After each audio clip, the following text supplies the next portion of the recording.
Welcome to Viva la Visionary, the podcast that celebrates the innovative ideas and mindsets of entrepreneurs and visionaries. Join your host, Coach Bob Shenefelt, as he dives into inspiring stories and practical insights from trailblazers who are changing the game. Whether you're an aspiring entrepreneur or a seasoned leader, this show is your source for motivation and creativity. Let's embark on this exciting journey together.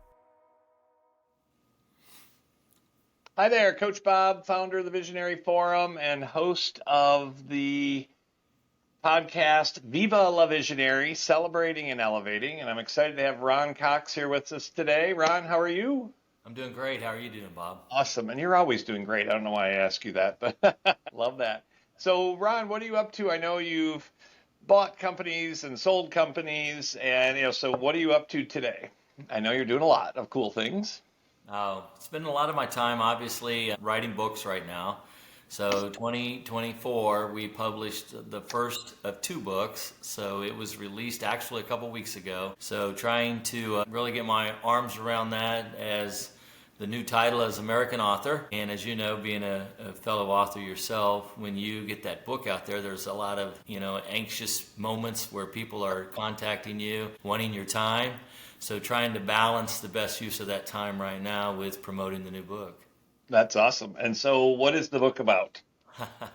It's funny. It's about friendship. It's Me and My Best Friend is the title of the book. And it's really a combination of 30 plus years of stories. My best friend, Chris Sprague, we met in 93. And ironically enough, the reason we met, or the purpose, was we were trying to maneuver our U-Haul trucks down a narrow residential street. And we bought houses right across the street from each other. And we were approximately the same age. We had wives approximately the same age. And so here we are moving in the middle of a snowstorm, trying to get these big trucks, which neither one of us have a CDL and know what we're doing. And so we finally, about a month after that, we were out doing some yard work and we started hitting it off. Neither one had started a family. We both were young couples, and our wives become best friends. We become best friends. And so 2023, everyone had said, hey, it's time for you to document some of those bizarre stories that you guys have spent together for 30 plus years. And so ironically, it's kind of tied to the sports metaphor. It's 30 for 30. So got it. 30 top stories over the past 30 years. And it's really designed to have people, men, women, couples, come together and just tell their story, document it, get it out there, encourage people, make that phone call before it's too late. Let people know how you really feel. Dive deep. I love that. I know as a visionary, often I'm in a room of people and there's someone in front of me and I'm looking beyond them to say, ooh, I want to go talk to that person. And wait, there's this person right in front of me and I've got this great network already. And in the past, I'd be like, what else can I do to grow? And it's like, be present and appreciate the family and friends that are already around me. I love that. I know, and again, you've got a lot of history with businesses. So I had two questions about your past. One is, what did you get out of working with Stephen Covey? And then I want to hear your success story from the last company that you bought into, ran, and sold. Yeah, well, I appreciate that. Dr. Covey, great mentor. He was really introduced to me at the right time in my life where I was trying to figure out what I wanted to be when I grow up. And so me, my personal story, I didn't really have a father figure. I was raised by my grandparents. And so I'd always had my grandfather, who was a World War II veteran, Pearl Harbor survivor. Oh, wow. Tough love guy. I can't remember looking back on him ever telling me, for all the years we spent together, giving me a hug, embracing me and telling me I really love you and you're doing great and look at all that you've done and accomplished. And so finding a role model and a mentor and somebody that would really help me go forward. And my grandfather had actually passed when I was pretty young too. And so transitioning into that workforce, if you will, graduating college. And so it was a great time for me to be in his presence. And three things I really learned from him that has resonated with me even after I left the Covey Institute was the fact that he said, have a vision. And so he even uses it in the 7 habits of highly successful people or effective people. It's begin with the end in mind. And so for me, it was like, he explained it in a session one time and he said, Ron, could you imagine climbing that long ladder and each rung you hit is a milestone in your life. It's a goal. It's a big rock. It's an objective you've overcome. And you get to the top of the ladder and you're at the rung and you look over the roof and you go, geez, I'm on the wrong building. And so it's like, gosh, you got to know where you're going and when you get there, what that looks like. And so just really making sure the ladder's leaning against the right wall or hill or whatever metaphor you want to use. Another one that I really gleaned from our experiences together is an example he gave with Gandhi. And one of the things with Gandhi is a character thing for me. And he said Gandhi had a lady with a child who'd waited in this long line to come up, and she was ready, a strong mother figure. And she said, "Could you please help me with my son? He really overtakes and he takes too much sugar." And with that, anxiety and excitement, and he's hard and his behavior changes and all that. We're trying, and I've worked with the doctors, and we're trying to get him off sugar. And Gandhi said, "I appreciate that. Could you come back tomorrow?" And so all of a sudden it was like, "Can I come back tomorrow? Can you come back to the next time?" "Well, I'll come back in a week." And so the story was that she came back in a week, and he said, "I'll speak with your son." And she said, "Why did you make me wait in line and come back a week later just to have this conversation?" And he said, "Because a week ago I was in taking sugar too." And he goes, "I can't ask somebody to do something I wouldn't do for myself." Right. Love So it. that was something that I learned from him. And then finally, it's just running out the game. It's like not taking time to take care of yourself. And so what I took from that message was the fact that, and it kind of calls it in Habit 7, sharpen the saw. Have you ever been so busy and so purpose-focused and driven you don't do the maintenance? Yesterday. Yeah. So for me, it was like, okay, I got an important client, my number one client. I got to make sure that I'm there at the meeting at 3 o'clock. I don't show up at 3:05. I get there at 2:50. I'm prepared. I'm ready to go. So he said, have you ever been so excited to get to an important meeting that halfway there you run out of gas? Right. The little things, man. Make sure you're ready ahead of time. Make sure you do all the steps and prepare for that big event. So those are kind of the top 3 things that's resonated with me, and I think about them all the time. Right. And then with your last business that you sold, what would you deem your success? Because you went from, I mean, you tell me the numbers. I know it's astronomical. It was X amount of revenue and you grew it. It wasn't very profitable and you grew it and then you sold it. So quick explanation of that and your lessons learned for success on that transaction. Well, it's 3 things that I learned, and it's people. And so we came into the organization, and it was a transition organization, family-owned and operated business. I read the studies. I had never had any experience in a family-owned and operated business before, and so it was a struggle in the fact that from first generation to second generation, 90% of the companies fail. Now, the good news is third generation usually has to go through the struggle of seeing mom and dad, putting food on the table and barely surviving. And so from first generation to second generation, this was going to be a tall task in and of itself. And so we ended up putting together a team. We went into the organization, and it had lost about $2.56 million the previous year. One of the things that we learned was the fact that, gosh, we did $112 million in business. So we had 112 million opportunities, and it cost us $114.5 to get there. Right. And so we're thinking, that's not a good business practice. And so we literally put to a whiteboard and we started drawing up, of all things, a bus. And we put 13 seats on the bus because that was the positions in the boardroom. And so we said, okay, you go up there and put yourself in a seat. And once you put yourself in a seat, that seat will have some sort of title or description. So everybody did that. And then all of a sudden, first generation, we said, okay, you're going to drive the bus, and you're creating a board position, and you're going to be an advisor, and you're going to help make sure we can get this thing fixed and down the right road and leave a legacy for not only our team, but for our kids or your kids. And so by the time we got done with that session, we had 13 people identified. By the time we got back together in the next session, 8 people were in a different seat. And by the time we got done with the 3-year plan, we had at the end of the 3-year plan, we were exceeding $300 million. Wow. And your profit on the 300 went from negative 2 million to... Well, I can tell you in buy-sell transactions, the strategy, it took it from red to black. In the big picture, we got a 40 million EBITDA. Wow. And the companies were buying and selling at that time from 5 to 7 times. Wow. So interesting. So you learned from Covey about yourself, but also about people, and then use that in that turnaround.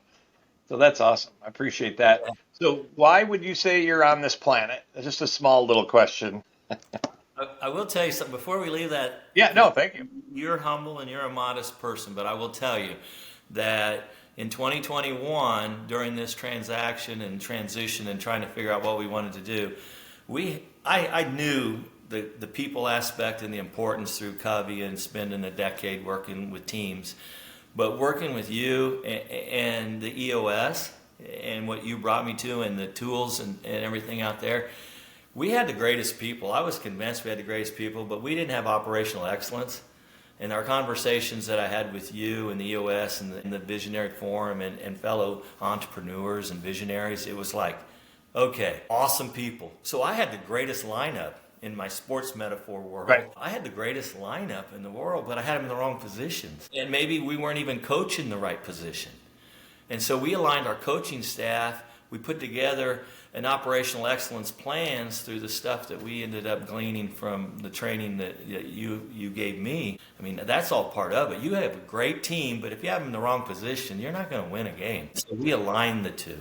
And so, sorry about that, but I wanted to make sure. Well, yeah, if you want to talk about me helping you, you can keep going. No. That's part of the recipe. You got great people, but you got to have great processes and procedures, and you helped align us with that. So I appreciate that.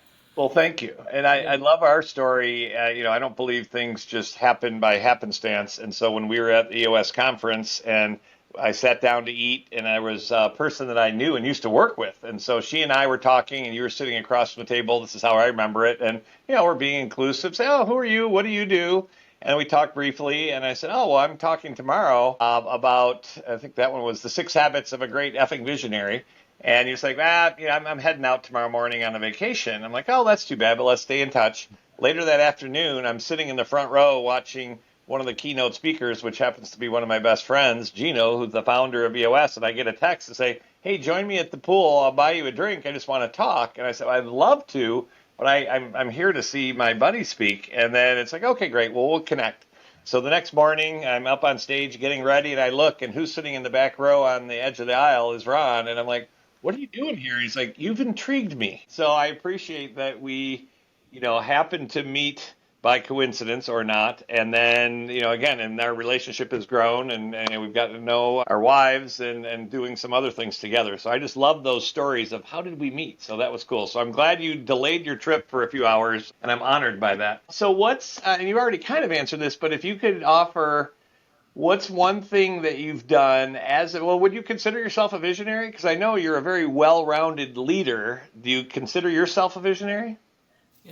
The definition of visionary to me, yes, in the fact that I think visionaries are people that are constantly seeking ways to improve processes, procedures, companies, organizations. And so we come in as a change agent or a transitional figure, however you want to call it. And the fact that I think I align with the visionaries in that aspect, because I try to transition and I always challenge and ask the why. If we didn't do that, we'd probably still have outdoor plumbing.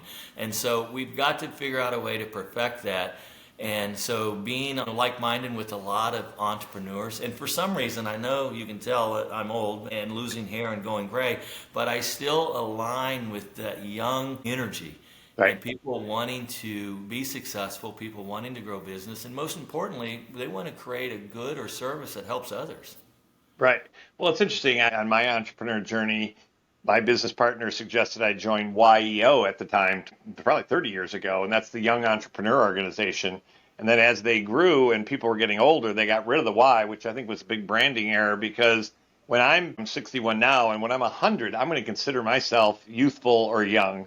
And I think that's interesting. I think that with a lot of visionaries, we have that young, inquisitive, fun energy. So I really appreciate that. And then you are a visionary. So I knew the answer to that, but you're also one of the probably 5% of visionaries who can actually get shit done and organize. So a lot of us visionaries are woohoo, and here's ideas, and we get people excited, but you're one of the 5% that can do that, see the vision, but also then lead and even manage those people. So you're one of those rare few. I appreciate that. So what would be one thing that you've learned over the years that you're like, this was a big breakthrough for me, either in my life or my business as a visionary? So it's often, we succeeded here, but it's kind of a struggle that I was facing that I overcame. So what would be any words of wisdom of a past thing that you understood, faced, and overcame that challenge? I will tell you some of my aha moments in looking back at the time. You're probably thinking, okay, that's not that significant, but it has changed the trajectory of the course of whatever has followed in its place. And for example, I would say that I tried to do it all, and then the company's capacity for growth was based on what my time was. So I thought, and I ended up coaching, and I coached young men for 20 years. I ended up coaching them. And one of the things I realized through making a team and creating a successful culture and environment was really what you had said in the business world, and it aligned. It's elevate and delegate. Well, to delegate and to elevate, you got to surround yourself with the right people, the right audience. And so once I did that, for example, you said give you an example, and I still think back on this. There was a young man, and he had great leadership ability, great skills, high character person, man of God, faith. It was just everything you would want. I mean, this was a perfect person in my mind. And so I elevated him. I gave him a title at the time. I made him a captain, and I just said, hey, you're the captain. I need your help, because young men seem to gravitate toward young men, and sometimes they look at me as a father figure or a boss or a supervisor, and they might go, yeah, he's just doing it for his own purpose, his own reason, to make himself look good or to make the organization numbers fit. And so I found this person, and I said, people are going to listen to you, so you and I need to meet regularly, and you carry the tone and the voice, and I empowered him to make decisions. Well, next thing you know, with this young man, this team won 3 national championships. And it was at a point in time, again, transition to the workforce. He would send people home. He would send people out of practice. He would say, you're not prepared mentally or physically today. You're not here, and you're bringing us down. And every day we get here is a day to get better. And I want to get better because I want to go to college. I want to have a scholarship. I want to play professionally. I want to do this. I have a passion for this game. I have a passion for this. And sure enough, I sat back and I took that into the corporate world, and I said, I got to surround myself with people that have the passion like this and the energy. And when they leave, it's not the boardroom talking. It's not Ron Cox, the CEO, talking. This is my team, and my team feels this, and the energy that they have in their staff meetings and the client interface. And it's just exponential. So I learned, I think early on, is the fact, get out of the way. Surround yourself with great people, and then surround yourself with people that you want to chase. It's exhausting pulling people every day. You wake up and you're going, I got to pull 5, 10, 15, 20, whatever the audience or the project team is. No, get out of the way. Chase people. I love chasing people. You surround yourself with the right people, they will make you better. I love that, and I appreciate and applaud that you have been very successful in a lot of ways, and you're at all of our meetings, and you support people, and you follow up, and that time and energy of giving back is amazing. So I'm chasing you as well at the life you've created and the leadership you've created. That's amazing. So I know you said you're writing books. So you mentioned the one. What other books are you working on, and what do those look like? Well, it's good timing that you asked me, because, again, I'm motivated to get it done, and I need people like you to keep reminding me to get it done. The book that I'm putting out now, my wife she's labeled me. She calls me the dandelion. And she calls me the dandelion, and her close friend said, maybe it's more like a cat. And she said, oh, no, Ron's got more than 9 lives. Cats are limited. And so the book's really talking about, in my personal story, my personal life, where I came from, and the fact that I was basically abandoned, and I was raised by my grandparents, and so them taking me in and getting me on the right course and direction. So it's going to start there, and it's going to talk about the early years, and it's going to talk about where I came from, where I went, and it really goes through some generations. Like, for example, in 1980, I was severely ill. I had a Rocky Mountain spotted fever. My brain swelled. Maybe that's why I'm crazy today, but the chances of survival, and if you do survive, what's that going to look like in the long run? And so overcoming that, in 96, 97, I was diagnosed with a terminal illness. So I was sent to the Mayo Clinic, given a little bit of time and a short window of making sure that I had everything taken care of in my own life. And so what that looks like, having my wife collapse next to me in the conference room when the doctor said I'm terminal, and asking for time and space. She had an anxiety attack, and Raquel, and I've got a 5'2" German gal who's just extremely strong, and seeing her collapse, and she was the person I looked up to, overcoming that, and then diagnosed, a decade later with pancreatic cancer, what that did, what that looked like, and then just overcoming each time. I have somebody saying you can't do it, somebody says you're not going to do it, somebody says this is the end of your life, and what that looks like, and planning ahead. And so the next book's going to kind of have I think Tim McGraw stole my title though, but it's going to be Live Like You're Dying. Right. And so it's going to be making decisions. And then I always ask myself, and I check in, and you and I've had this conversation in our 331s. Right. I go back to it quite a bit, but it's like, when you hear your eulogy, are you proud of what they said? Right. Because you're not going to be there to correct them, and this is how people see you. And as a leader, you're like, no, that's not what happened. You don't have that opportunity. And so your life is your eulogy. You know that, and how you impact others. And is it positive or negative? And you would hope it would be positive, but how do you know that if you don't reaffirm it by action? Right.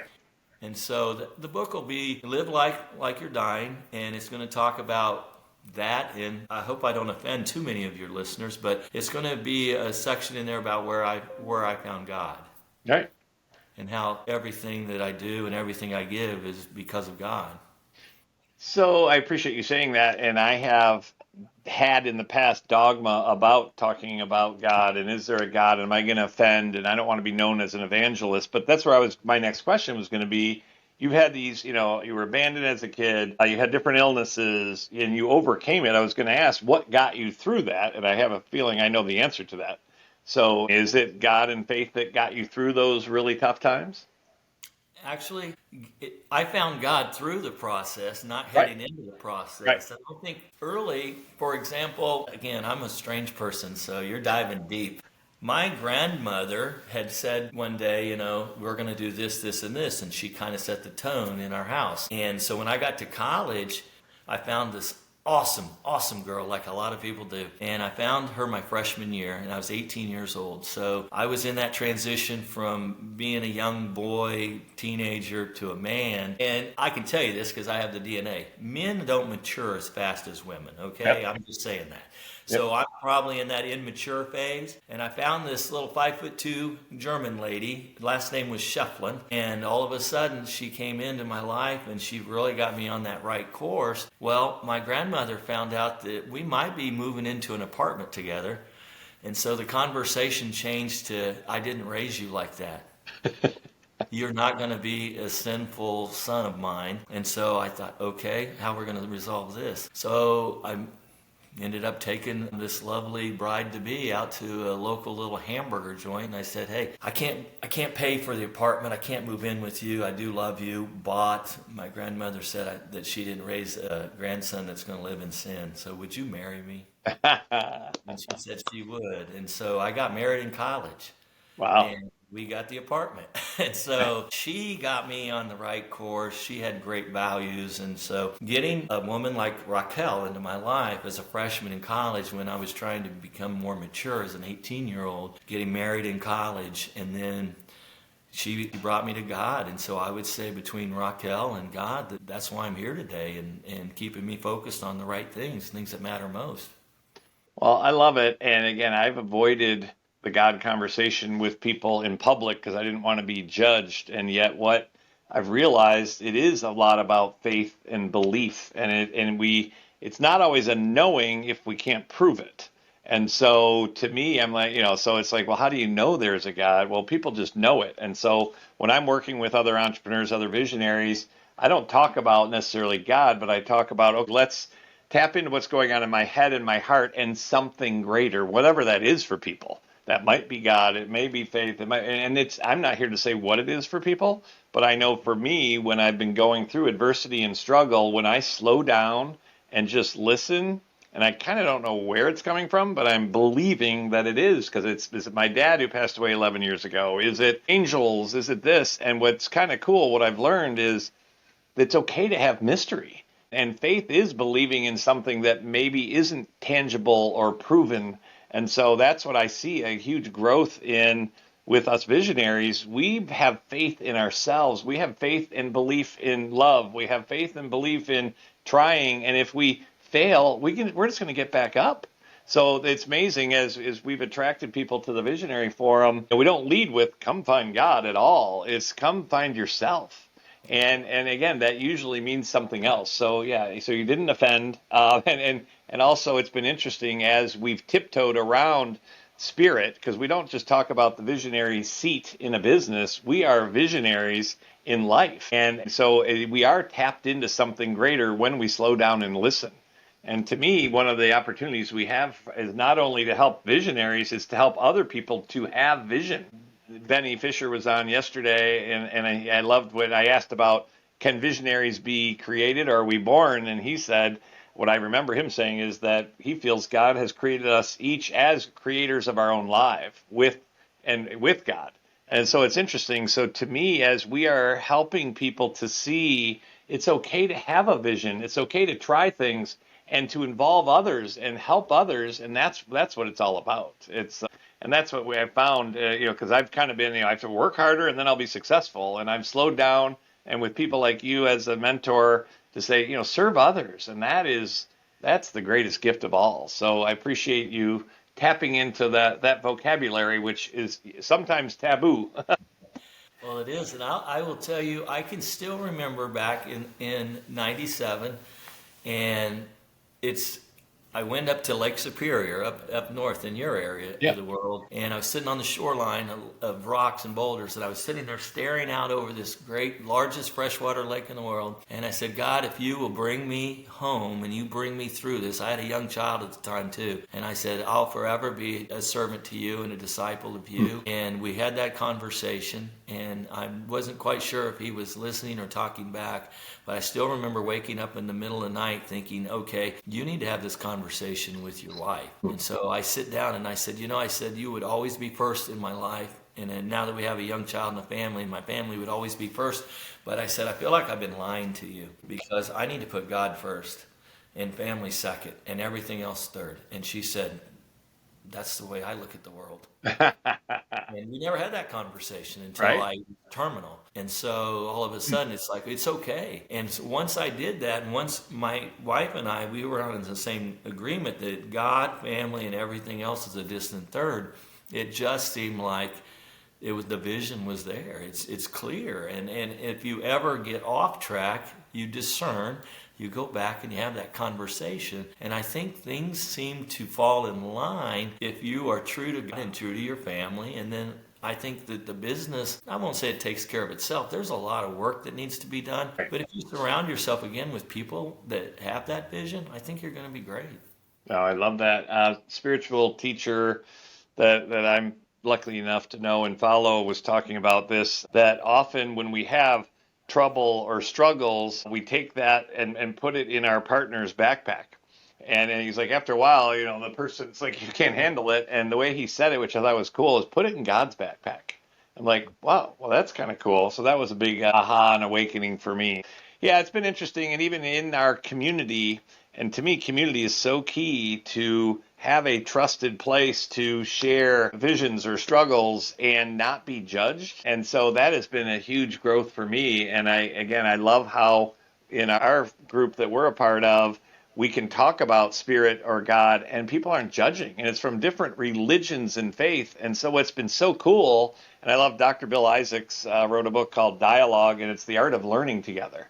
So you have your belief and your faith, I have mine. We probably aren't going to convince each other, but how cool is it to say it out loud and just learn together? And that's to me is about community and not fighting over what is God or spirit to you and me. You're right or wrong. No, it's right for you and it's right for me. And how can we all learn together and thrive together? I'll tell you another emotion that I think plays into business success, life success. And again, it's going to probably be one of those things that's going to be uncomfortable for some people That's okay. to talk about. Right. But it's love. And so we talk about love. I was having a down day, and so I thought, okay, I'm going to make the time. I made this commitment. I have to go because I am a huge proponent and support, as you know, of men and women in uniform. Right. So it's tying back to it's Veterans Day. I have to give back. So I thought, number one thing that you have that's very finite is time. There's time, talent, and treasure. So time. So I'm going to commit the time to giving back. I'm going. So I went to this luncheon, met this stranger, Robert Runzik, and I'm sorry, well, I'll tell you his nickname in a minute, but he was there and he had just authored a book. And so it was really, the premise is lead with love. And so I thought, love, okay, we're connecting now, because I'm thinking that's the way I see the world too. Right. And so Navy Bob, that's his nickname, Navy Bob. It was given to him by George W. Bush. And he was actually the guy who had the handcuff on to the nuclear codes. And so the nuclear codes for President Bush, every morning, Robert or Navy Bob would get with President and they'd talk about what happened the day before. Was there any U.S. casualties around the world? And if so, he said, the president would say, give me the report. He'd read it, no casualties. All right, let's go outside in the garden, have some coffee, let's drink, great. Or we lost one serviceman or woman last night. He'd say, can I have some time by myself? And the meeting was over. And that's how passionate he was. And he said he learned that all the way from the top supreme commander of the free world, how love impacted in the relationships and how you feel toward others and how you treat them. Well, he ended up commanding a nuclear sub. And so he said, he got in there. They had the worst retention in the Navy, in the military. And he said, I brought in a culture of changing everyone so they would know. Because they don't care about the mission until they know how much you care about them. Right. But once I got to know them, their kids' names, their spouses' names, everyone, had 160 people on my ship. He said, I went within 2 years, I had the highest retention ratio in the Navy on my ship. And it's a nuclear sub. And they spend a lot of time out at sea and underwater. And so for that, I'm thinking, you reinforced about growing a company, a team, a business, whatever that might be, lead with love. Right. Love. That's how you, it's I don't know. Right. Well, I thought we as business leaders, it's drive and goals and rocks and process and structure. And I think there's a time and a place for that. And it's interesting. I've never used that word necessarily for a common trait of visionaries, at least the ones that go to that become kind of enlightened visionaries. It is leading with love. And I don't think that a lot of us use that language, but it is about being present. And that to me is a lot of what love is. And I think I've shared this with you before, but when I was reading a spiritual kids book to my kids, they were probably 9 and 5 or whatever it might have been. So we were talking about God and spirit, and my then 5-year-old Nick, who's now 19, he's like, I think I know what it is, Daddy. I'm like, what's that, Nick? And he said, love is magic and magic is God. I'm like, okay, well, that pretty much sums it up. And again, love and like God is, we can't necessarily prove it, but it is palpable, and it gives us hope and faith and feel good, and we want to serve others. So it was this very profound spiritual statement by a 5-year-old, and then he's like, but I have one question. I said, what's that, Nick? And he said, can God hear us fart?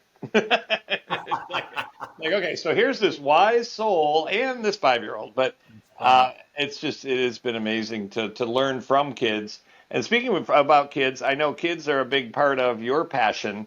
So what are you working on with kids? I know you're doing a lot to support kids and helping them know they matter.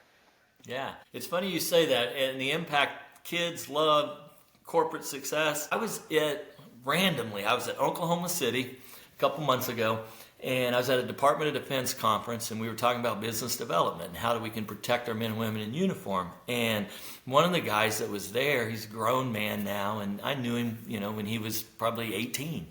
And he said, I need to talk to you. And I know you're Coach Bob. But so he approached me. Again, he's a grown man, so looks a lot different. And he said, Coach Ron. And I said, what's going on, James? And he said, hey, I just want to tell you something. I said, what's that? So he pulled out his billfold, opens his wallet, pulls out a piece of paper. And I said, what's that? And he said, I carry this with me. And he said, I carried this with me throughout my collegiate career, throughout my time in Washington, D.C. He worked for the National Security Advisor, Robert O'Brien. And he said, I traveled the world. And he said, I was on a mission, and I was hired to bust up and break sex trafficking rings. He said, through college, I got my degree, communication, government, finance, spun it all together in a master's. And so he became one of the best at tracking and following the money and chasing, and he busted 7 of the largest sex trafficking rings in the world. And he said, this piece of paper, every time I'm out there chasing bad guys, every time I'm having a bad day, every time I doubt what the mission is and what I'm doing, I open it up and it's a letter you gave me. And he goes, I have this when I was competing in high school and I was struggling, and you said, you're the best. You're the best at what you do. And never let anyone tell you anything else or otherwise. And so he carries that with him as a grown man now. Wow. And I think that's love. And he's very successful, again, at some very, very tough jobs. Right. Chasing some of the world's worst people in sex trafficking. And he has this with him every day in his wallet to remind him that he does matter.